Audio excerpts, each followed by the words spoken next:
Mes chers compatriotes, en France et dans toute l'Europe, les agriculteurs ont manifesté leur colère. Leurs revendications ont été partiellement entendues par la plupart des autorités nationales, notamment par le gouvernement Attal qui, sous la pression, a pris des mesures en faveur des agriculteurs français d'un montant total estimé à 400 millions d'euros.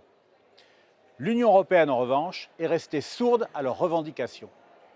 Les 3 mesures qu'elle a annoncées en faveur des agriculteurs sont en effet des leurs.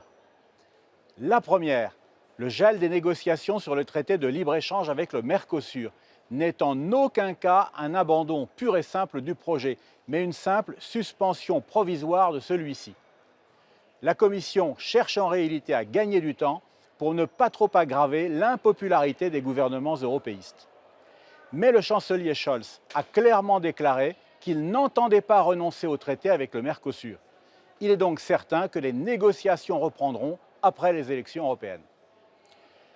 La deuxième mesure annoncée par l'Union, le retrait du projet de règlement anti-pesticides, est elle aussi largement illusoire.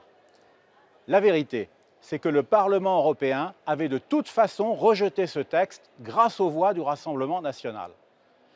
Matériellement, Mme von der Leyen n'a donc plus le temps de le présenter à nouveau avant la fin de son mandat.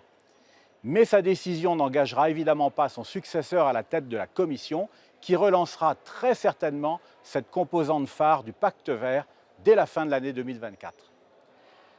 La troisième mesure est enfin la plus trompeuse de toutes. Elle consiste à autoriser les agriculteurs à cultiver les 4% de terres qu'ils devaient laisser en jachère. Mais cette dérogation n'est valable que pour 2024, alors qu'ils ont demandé l'application jusqu'en 2027. D'autre part et surtout, elle n'est accordée qu'à la condition que les agriculteurs cultivent en contrepartie 7% de leurs terres sans produits phytosanitaires.